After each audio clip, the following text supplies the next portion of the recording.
Okay, I found this channel today, and ooh, maybe the algorithm's getting better and is like chapterizing my content. So now I'm like finding people who I'm actually interested in watching their content. So I found this guy. His name is like Dante London, and I guess he is currently living in affordable housing. I'm not sure what state he's in, but he's living in affordable housing, and he makes content about living in affordable housing, and it looks like he has a son. And so I don't know, the thumbnail for the video is like, oh, I have nowhere to go, but that's actually not what he's talking about. He's basically talking about like, why should I be incentivized to move out of affordable housing? Like, I don't want to be a part of the rat race. This is basically what he's saying. And I just kind of want to make a response video to that, because I feel like maybe like when I was younger, I had kind of some of the similar questions. But let's start at the end of his story. So the end of his story, he says this. He's like, I saw my mom work as a bus driver her whole life, and she's still living paycheck to paycheck. And basically, like, she doesn't have any money. And I will say this, like, I know a few people who worked at like grocery stores pretty much their whole life.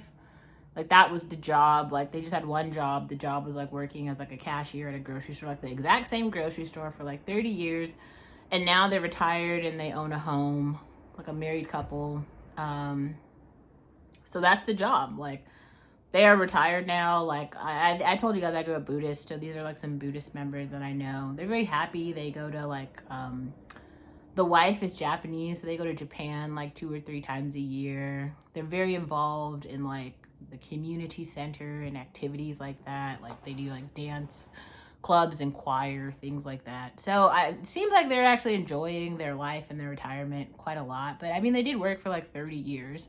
Like I said, I think if you are like being introduced to the middle class, working at a grocery store is a great way to do this, or becoming a server. 2 of those are like really great ways to be introduced to society. I need to give my cat some food. He ate it all. Okay, Brew, I'm gonna give you some food. Just give me a minute. I put it all away. Anyway, so he's like, so what? So he's like, so why should I move out of affordable housing? And then he's saying like he's got all these goals: have a bunch of subscribers, be like a full-time content creator by the end of the year, move out of affordable housing. All of those are like plausible goals. I think I want to start by saying like affordable housing has a purpose, and it's to like prevent homelessness. Like, there are people who are not making much money, and so they can't afford market rate housing, and the purpose of it is to like have a housing situation that collects data on poverty, people who are living in impoverished situations, to like have these like research communities that are about poverty. Like, poverty is a word. It basically just means that you don't have enough money to like purchase the things that you need. Don't do it, Brew. Brew, stop it. Come here. Come here. Don't do it. Little troublemaker.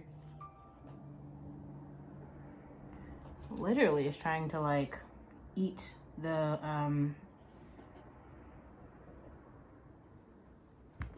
oh jeez, hold on. Sorry, I'll totally clip this together. Yeah, so to go back, where was I going with this? Oh yeah. Okay, so like clearly, like, you know, if you're moving out of living with your parents is not like a solution forever. And if you stay on track, like you go from, you know, kindergarten through high school, then you should be smart enough to either go into a trade, get a job, or go to college so that you can get more skills and get a higher paying job. Then you have to use the money from the job to pay for your cost of living. And if you have like no more, you know, passion or something in life to be more, then you could just do that for like the rest of your life, and you could live a quality middle class American life. That's like the point of it. Water, electricity, apartments, safety, food, all of that stuff isn't free. It costs money and you have to pay for it. So, I mean, that's the point of having the job. And what you do with your money is like your own prerogative. Like, nobody's forcing you to like do more or less. You Like, what you do is what you do with your money. So I'm not saying his mom was like bad with money, but we could also talk about, you know, kind of dating and mating and things like that. Like, where was his father? Why wasn't his father providing any money? Because if there were two incomes providing for him, there would have been an additional, what, $50,000 a year there to provide him with opportunities. Like, why doesn't he have any trust fund, any assets that his parents can like hand over to him to help him thrive and build something? That's what most people do, right? So the fact that that did not happen for him, he should actually be asking those sort of questions like, you know, where's your father? That's basically, where's your father and your father's money? I don't know. Maybe it's there. Maybe it's not there. I don't know. That's another question to unpack. Fatherlessness in the Black community is a real thing. But it also sounds like this guy is a very interesting case because it doesn't sound like he has any drug habits. It doesn't sound like he has any like habits that are detracting from him to be able to accomplish his financial goals. But the further that you get along in life, like the more money that you have, the bigger purchases you're going to make. So like you're just gonna spend that money in different ways and buy more expensive and nice things. So the thing about like, he's like sitting here asking questions like, oh, if I were to live somewhere else, I'd be living the same. Like, that's not really true. The shitty apartment he's in right now, like it's very plain, very basic. Like, it looks like all the things are working, hopefully. But all he has is like a television, and now he has like a camera set up where he's like, at least he's producing something, right? Even if it's just content and stories, that's still producing something. And he's producing information and like data points that some of us can like learn from and use to talk about poverty.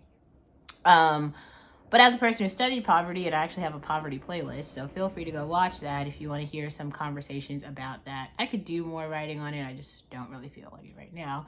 But I would ask, like, is he currently having 3 nutritious meals a day? Like in one of the previous videos I saw the meal that he made for his son.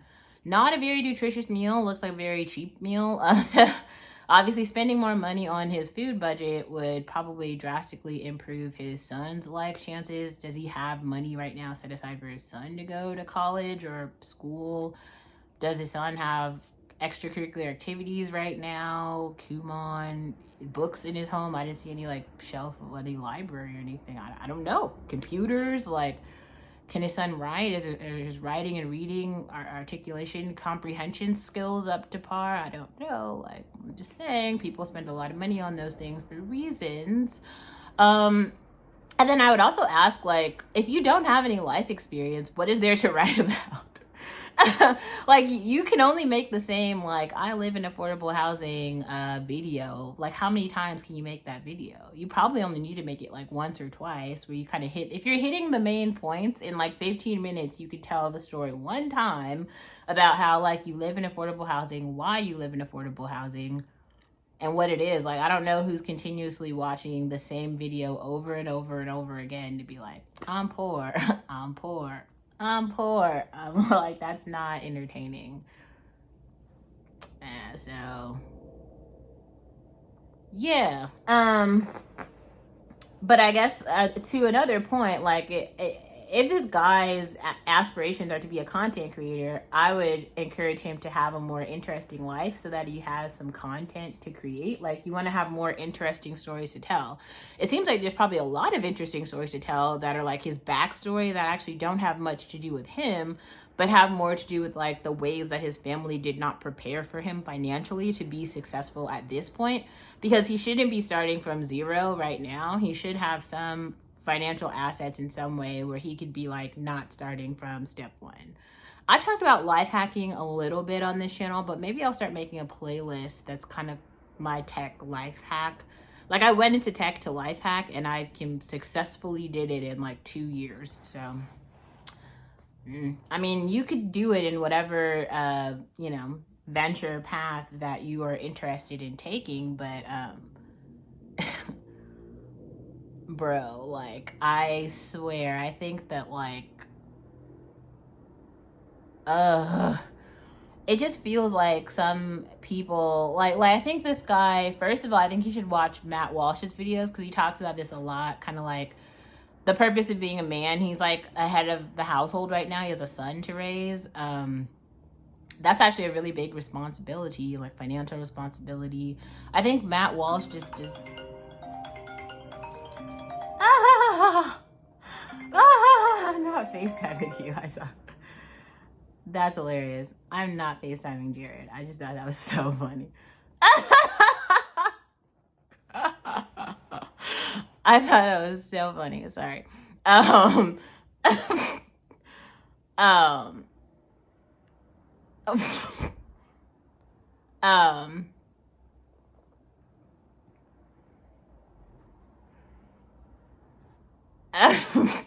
um, no, sorry. Both places are, sorry. Oh, there's a lot of shit happening at the exact same time here. I was talking to my cats. What are you doing? Sorry, I'm gonna come back to this. Hold on.